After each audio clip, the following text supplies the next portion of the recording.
Tarekat Sidikiyah Jombang dalam ayunan sejarah Sidikiyah adalah tarekat yang muncul di Desa Losari, Kecamatan Ploso, Kabupaten Jombang pada 1959 oleh seorang mursyid bernama Kiai Muhammad Muhtar Ibn Haji Abdul Mukti. Kemunculan nama Sidikiyah sebenarnya bukan semata-mata keinginan Kiai Muhtar, tetapi atas anjuran gurunya, Syekh Syuaib Jamali Al-Bantani. Syahrul A'dam, dalam tulisannya berjudul Etos Ekonomi Kaum Tarekat Sidikiyah, yang dimuat dalam jurnal Al-Iqtisyad Vol. 3 nomor 2, Juli tahun 2011, menjelaskan, sebelum tarekat itu resmi bernama Tarekat Sidikiyah, mulanya disebut dengan Tarekat Halwatiyah Sidikiyah. Tetapi sejalan dengan perjalanan waktu, maka nama Halwatiyah tidak lagi disebut dalam rangkaian nama tarekat tersebut, sehingga menjadi Tarekat Sidikiyah saja. Perubahan nama atau penamaan baru seperti itu dalam dunia tarekat merupakan sesuatu yang wajar dan diakui kebenarannya. Abu Bakar Aceh mengatakan, pergantian nama dalam tarekat merupakan sesuatu yang wajar sesuai dengan pengaruh syekh-syekh tarekat yang mengamalkan belakangan, keadaan setempat, dan keadaan bangsa yang menganut tarekat-tarekat tersebut ketika tarekat ini muncul. Masyarakat Jombang sudah didominasi oleh pengaruh tarekat Qadiriyah wa Naqsyabandiyah yang berpusat di Rejoso, Peterongan, Jombang. Tarekat tersebut telah lama menancapkan pengaruhnya di wilayah Jombang dan sekitarnya, terutama dalam hal praktik ritual zikir masyarakat, wirid, istighosah, manakipan, dan lain-lain. Pondok Rejoso, Pondok Pesantren Darul Ulum, sendiri adalah pusat tarekat Qadiriyah wa Naqsyabandiyah di Jawa Timur. Harap diingat, tarekat adalah salah satu simpul utama pengikat basis Nahdlatul Ulama, di samping lembaga pesantren. Anang Firdaus, dalam biografi Kiai Haji Atlan Ali, Karomah Sang Wali mengungkapkan, munculnya tarekat di Jombang berawal dari pengasuh pesantren Rejoso Kiai Haji Muhammad Kholil pada awal abad 20 di Makkah bertemu dengan Ahmad Hasbullah bin Muhammad. Kemudian Aham Hasbullah membayatnya masuk tarekat Qadiriyah wa Naqsyabandiyah serta mengangkatnya sebagai khalifah. Sejak itulah pesantren Rejoso berkembang menjadi pusat pergerakan tarekat tersebut. Menjelang akhir hidupnya, Kiai Kholil menyerahkan kepemimpinan tarekat Qadiriyah wa Naqsyabandiyah kepada iparnya, Kiai Haji Romli Tamim. Menjelang wafatnya pada 1958, jumlah pengikut tarekat ini sudah mencapai puluhan ribu. Sepeninggal Kiai Romli, posisi mursyid tarekat digantikan oleh putranya, Kiai Haji Mustain Romli. Menjelang tahun 1970 Kilo Henry Mustain Romli menjadi kiai tarekat yang harismatik di Indonesia. Namun memasuki pemilu 1977 terjadi kemelut di tarekat ini. Karena sang mursyid Kiai Haji Mustain Romli masuk Golkar. Sejak itulah gerakan tarekat baru berdiri di Tebuireng Cukir yang dipimpin Kiai Haji Atlan Ali. Sejak itu tarekat Qadiriyah wa Naqsyabandiyah di Jombang terbelah. Satu kubu di pesantren Rejoso, satu lagi di Cukir Jombang. Sidikiyah divonis tidak sah Muhammad Sodik dalam bukunya berjudul Tarekat Sidikiyah di Tengah Masyarakat Urban Surabaya mengatakan, sebagai tarekat dominan, Qadiriyah wa Naqsyabandiyah juga berhasil mempelopori berdirinya organisasi tarekat Indonesia yang dikenal dengan JATMI, Jamiyah Ahli Thoriqoh Muktabaroh Indonesia. Dalam konstelasi kehidupan ketarekatan, Sidikiyah merupakan salah satu tarekat yang divonis oleh JATMI, Jamiyah Ahli Thoriqoh Muktabaroh Indonesia, berdasarkan hasil keputusan Kongres Tarekat di Magelang tahun 1971 sebagai tarekat yang Ghairu Muktabaroh, tidak sah, karena dinilai tidak memiliki silsilah berupa susunan mata rantai guru tarekat yang menghubungkannya kepada pusat pembawa agama Islam, yaitu Nabi Muhammad SAW. Sebagai konsekuensinya adalah JATMI menghimbau masyarakat untuk tidak mengikuti ajaran Sidikiyah tersebut. Walaupun demikian, tampaknya tarekat ini memiliki ketangguhan dan mental kejuangan yang tinggi.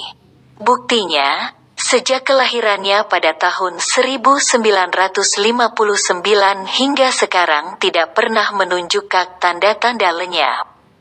Bahkan sebaliknya, semakin berkembang dan mendapatkan dukungan masyarakat yang tidak saja di wilayah seputar Jombang tetapi juga masyarakat luas di wilayah Indonesia ini.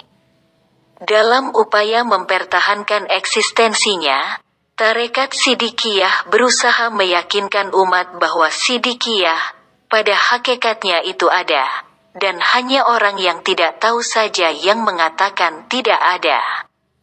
Menurut sang mursyid, dalam buku tersebut, silsilah tarekat ini berasal dari Rasulullah SAW, melalui sahabat Abu Bakar Al-Siddiq, Salman Al-Farisi, Qasim bin Muhammad bin Abu Bakar Al-Siddiq, Imam Jafar Al-Sadiq dan Syekh Abu Yazid Taifur bin Isa bin Sarwasyam Al-Bastami hingga kepada Syekh Amin Al-Kurdi. Kiai Muhtar sendiri menerima silsilah tarekat ini dari gurunya yaitu Syekh Syuaib Jamali. Memang menurutnya, tarekat Sidikiyah itu benar-benar ada. Hanya saja mengalami perubahan nama dalam perjalanan historisnya, dan hal inilah yang membuat banyak orang awam tidak mengetahuinya.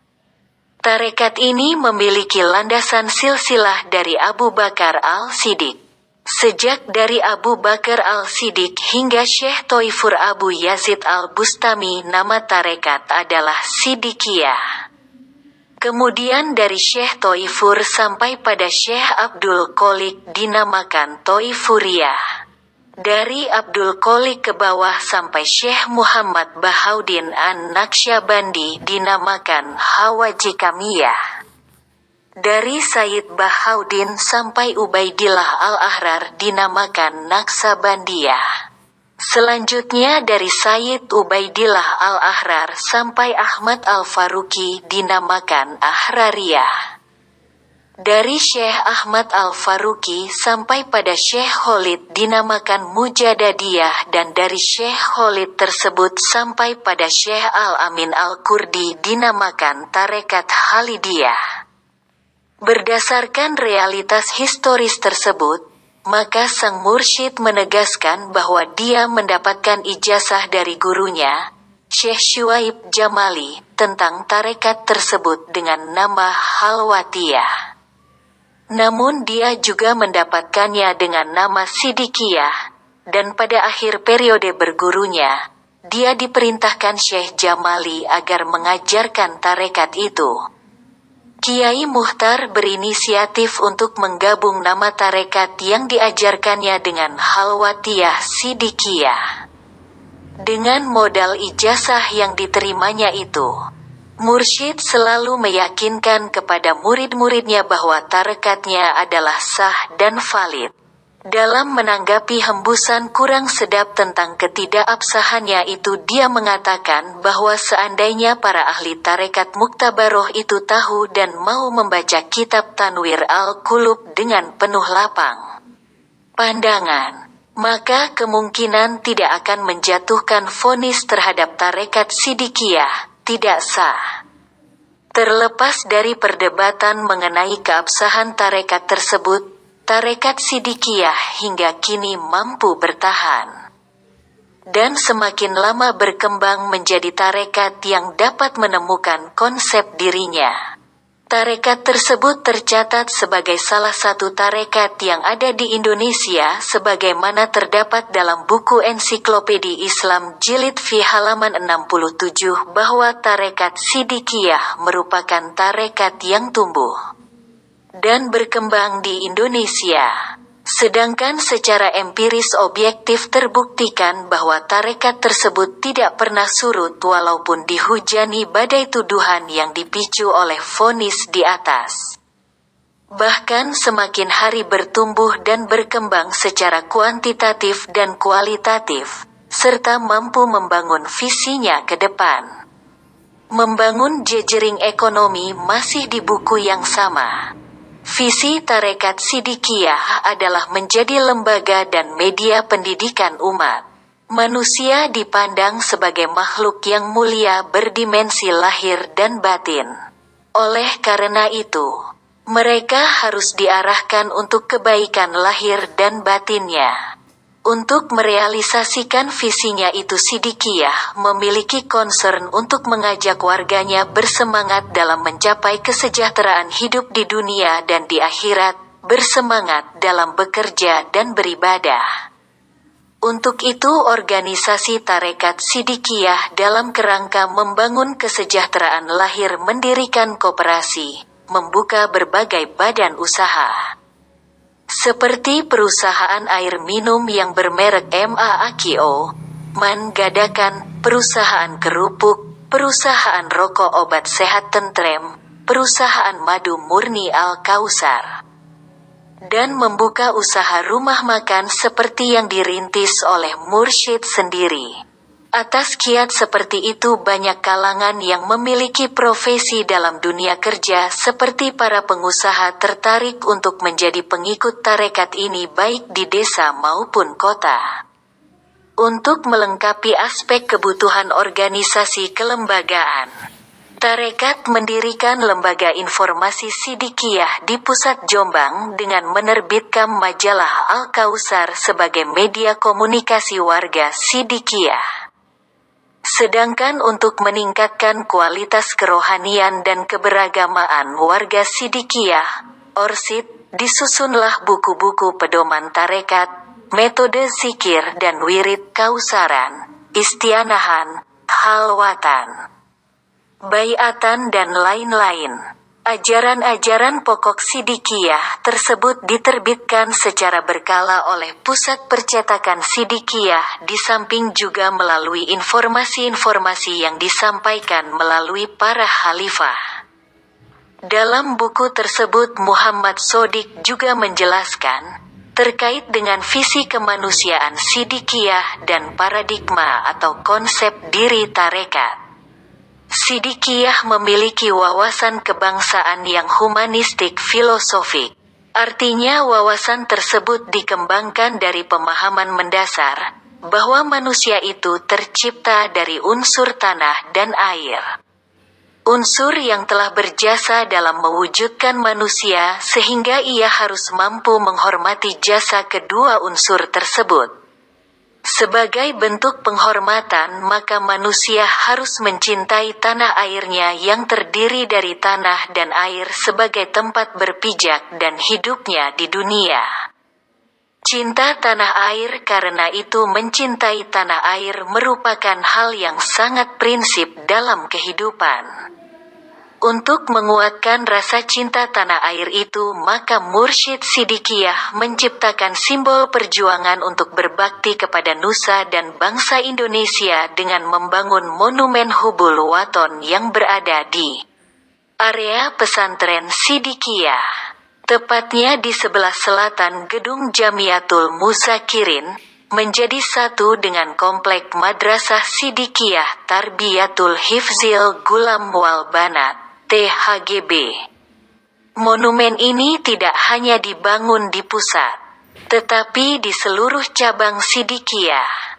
Sebagai wujud konkret dari rasa cinta tanah air, Sidikiyah meningkatkan rasa peduli bangsa dan kasih sayang kepada fakir miskin.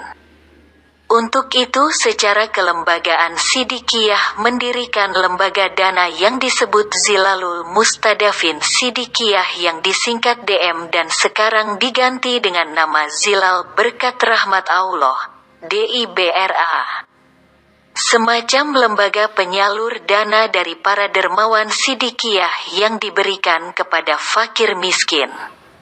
Demikian juga, telah berhasil didirikan tempat-tempat ritual kebaktian tarekat berupa kausaran putra maupun putri dan istianahan, sejenis istighosah dalam tradisi Nuh, yang mengambil tempat di gedung Jamiatul Muzakirin pada tiap cabang kekhalifahan. Dengan demikian, maka tampak bahwa kegiatan tarekat ini semakin memikat masyarakat yang dilanda kehausan spiritualitas. Bentuk ritual zikir ketarekatan Sidikiyah memang khas dan memiliki simbol tersendiri di tengah dominasi bentuk zikir tarekat dominan seperti istighosah dan lain-lain. Namun demikian itu tetap mendapatkan penggemar dan pengikut yang sangat banyak. Jemaah Sidikiyah juga mematuhi 8 kesanggupan. Hal itu sebagai benang merah hubungan antara manusia dan kebangsaan. 8 kesanggupan tarekat Sidikiyah adalah sanggup taat kepada Allah Ta'ala, bakti kepada Allah Ta'ala. Kedua, sanggup taat kepada Rasulullah, bakti kepada Rasulullah. Ketiga, sanggup taat kepada orang tua, ibu bapak, serta sanggup bakti kepada sesama manusia. Kesanggupan kelima adalah bakti kepada negara Republik Indonesia, untuk warga negara Indonesia. Keenam, sanggup cinta tanah air Indonesia, untuk warga negara Indonesia. Ketujuh, sanggup mengamalkan tarekat Sidikiyah. Dan terakhir, sanggup menghargai waktu jemaahnya hingga luar negeri meski jemaahnya sudah tersebar di penjuru tanah air. Sang mursyid masih tampil dengan penuh kesederhanaan. Memakai baju putih, bersarung dan berpeci hitam. Setiap 1 bulan sekali, tanggal 15 Penanggalan Jawa, Kiai Muhtar menemui ribuan jamaahnya di pesantren Majmal Bahrain Hubul Waton Minal Iman Desa Losari Kecamatan Ploso Jombang. Acara itu disebut kausaran. Mereka membaca wirid dan doa-doa hingga larut malam. Semua itu adalah buah dari kesabaran Kiai Muhtar Mukti yang merupakan putra dari pasangan H. Abdul Mukti dan Nyai Nasihah. Kiai Muhtar lahir di Desa Losari Ploso Jombang pada tahun 1928. Pendidikan yang pernah ditempuh adalah Madrasah Islamiyah Rejo Agung, Ploso, Jombang.